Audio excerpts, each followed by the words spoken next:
Semua yang saya lakukan di program ini menggunakan berbagai macam teknik seperti neurolinguistic programming, micro expression, nonverbal communication, body language reading, dan showmanship. Tanpa adanya unsur supernatural ataupun mistis.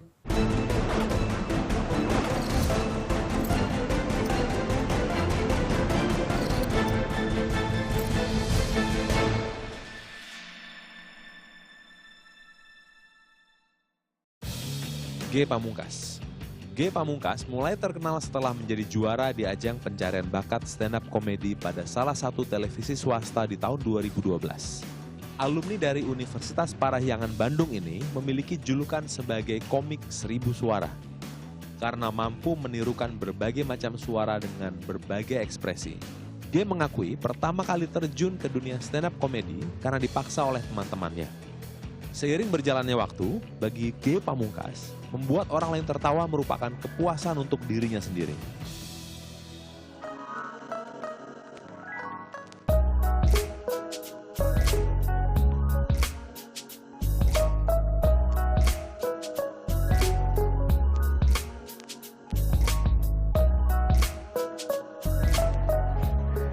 Tidak mudah membuat orang tertawa. Sekarang saya bersama dengan G. Pamungkas yang memiliki kecerdasan untuk membuat orang lain tertawa. Itu kenapa dia menjadi seorang stand-up comedian. Selamat datang. Halo Mas Romi, makasih sudah mengundang. Saat memberikan show, kan materinya dibaca, dihidupin lagi. Saat di panggung pernah nggak lupa gitu, tiba-tiba hilang. Punchline-nya hilang, openingnya hilang. Pernah, waktu itu parah banget. Lupanya itu karena muntah. Jadi waktu itu lagi stand up, terus ngomong-ngomong, itu emang grogi kan, selalu gitu grogi, nggak tahu kenapa. Selalu kayak batuk-batuk. Akhirnya muntah? Pengen muntah, tapi nggak ada. Nah pas waktu di panggung, nonton lagi ketawa, untungnya terus aku kayak gitu, langsung keluar di sini. Serius? Jadi emang beneran serius, terus langsung lupa kayak, itu materi apa ya gitu.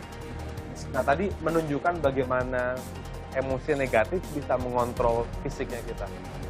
Oh iya tuh Mas. Karena dasarnya gini, manusia itu terdiri dari memori yang dipelajari dari masa lalu. Cara kita makan, mandi, pakai sepatu, memasak, itu kan dari memori. Yang diingat, diulang. Begitu juga dengan saat memberikan jokes, ya kan? Nah, jadi memori ada dua, namanya short term,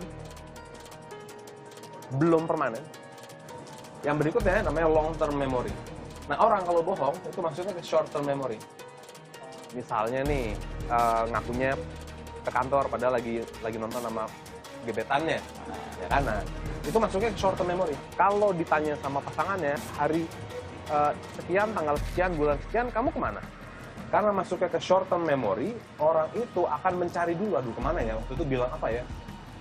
Oh, ngebohongnya jadi ini. Ngebohongnya jadi. Oh, sekarang aku tahu cara ngebohong gimana. Untuk menciptakan memori agar masuk ke long term memory, jangan bohong. Mungkin tetap ketemu gebetan, tapi di kantor. Sehingga waktu ditanya, tanggal sekian, bulan sekian, kamu kemana? Kan di kantor. Jawabnya otomatis. Ya kan? Di awal, sebelum kita ketemu kan saya telepon.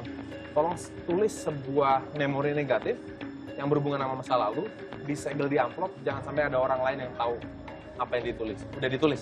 Udah. Kemudian, di amplop yang kedua, saya minta dia nulisin memori yang positif. Betul kan? Iya. Udah disegel juga? Oke, keluarkan. Sebelumnya Romi Rafael itu nelpon dan untuk bilang in order gue bisa tampil di sini, tolong tulis gitu, tulis tanggal dan 4 kata yang menggambarkan suatu kejadian, baik itu positif, baik itu negatif. Dan pastikan tidak ada orang lain. Kirain kayak, oh ini buat apa nih, buat ini. Nah akhirnya pas gue dateng, itu bawa kertas, itu bilang jangan kasih, ini ada amplop, masukin aja dan taruh dalam dompet, udah gitu doang. Tapi jangan dicampur dulu ya, jadi tahu yang negatif mana, yang positif mana, yang kanan tangannya mana. Oke, lurus ke depan, agak ke samping sini.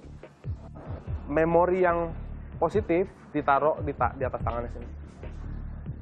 Yes, pegang aja gini. Gini ya. Nah sekarang tutup mata, bayangin memori positif ini ya, bisa ya? Bisa. Ya, tutup mata aja, bayangin seolah-olah berkumpul di sini, beri warna yang jelas, saya beri cahaya yang jelas, saya hidupi lagi memorinya. Nanti kalau saya bilang tahan, tangan kanannya tahan sekuatnya, saya akan dorong ke bawah ya. Rasakan lagi memorinya. Belum. Hidupi lagi memori positifnya. Tahan tangannya, tahan.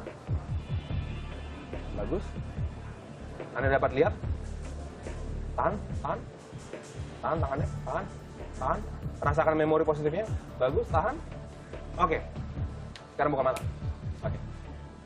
Ya pas positif tuh, nah itu kerasa lagi tuh kayak memorinya kayak keganti sama sesuatu yang bikin gue tuh alasan kenapa gue melakukan ini setiap hari gitu. Yang negatif dipegang. Ditaruh di tangan kanan. Taruh lagi di sini. Lurus seperti tadi. Oke. Kalau saya bilang tahan, tahan ya. Tutup mata lagi. Sekarang bayangkan memori negatif tadi. Rasakan lagi seolah-olah mengalaminya sekarang. Rasakan memorinya. Kalau saya bilang tahan, tahan ya. Dan penonton, Anda dapat menyaksikan ini. Tahan. Iya, tadi waktu disuruh ngebayangin yang memori yang negatif kayak itu, awalnya sih cuma rasa kesel doang. Tapi lama-kelamaan kayak keingetan lagi. Masih ingat kan memori negatifnya? Masih. Masih ya? Kita coba lagi. Dengan buku ini, bilang stop di mana aja. Oh iya, stop. Baca, baca, baca, baca, baca. Ayo, baca. Baca, baca. Getting Baca, dari awal, baca, baca. Oke, stop. Blurry aja sebenarnya, blurry. Terus kayak nggak mood. Perbesar memori negatifnya tadi. Rasain lagi. Berhubungan dengan tanggal, betul ya? Betul ya? Dalam sebulan, apapun bulannya kan paling nggak terdiri dari 30. Saya akan sebutin tanggalnya ya, lihat saya dulu ya. 1, 2, 3, oke. Memori ini, memori negatif yang berhubungan dengan tanggal 1, betul.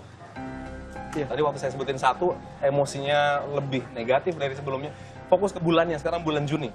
Fokus ya.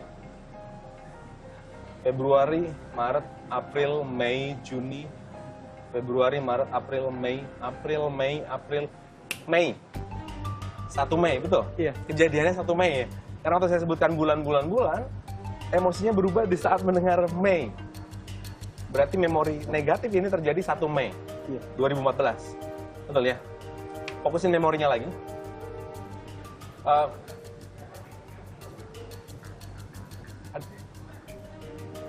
Wajahnya ada zonanya, dari zona wajahnya saya dapatkan sisi negatifnya di sini. Ada kata-kata kasar, pemakian yang memang kesel dalam hatinya G. Ada sih. Emang kesel ya? Ada, Emang kesel dengan kejadian ini ya?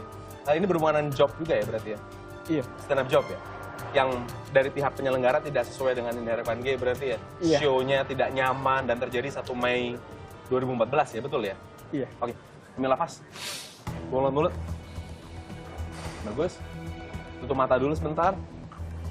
Oke, lupakan tadi saat 1 Mei 2014 pengalaman yang tidak enak.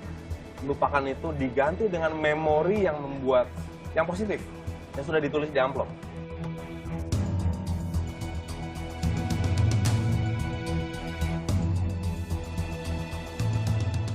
Nah sekarang penonton di rumah ingin tahu apa sih memori positifnya?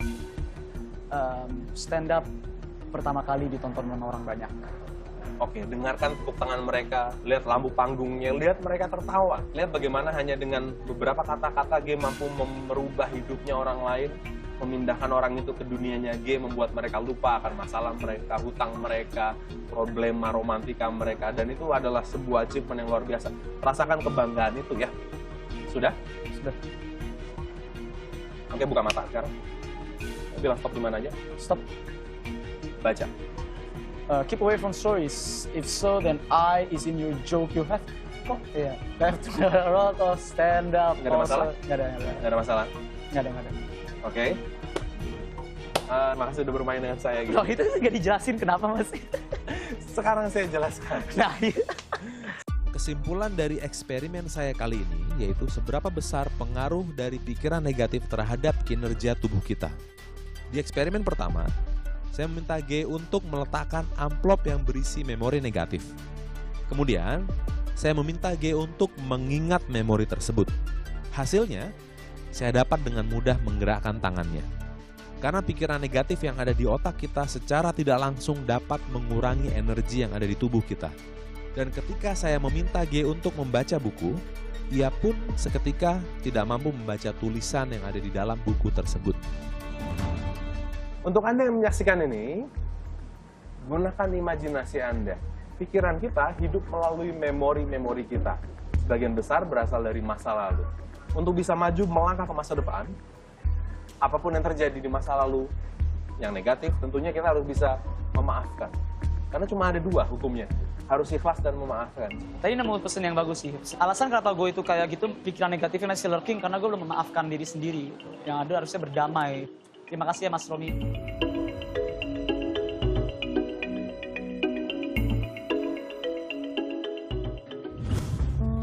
Wanita berbaju pink, Kemudian apa lagi? angel.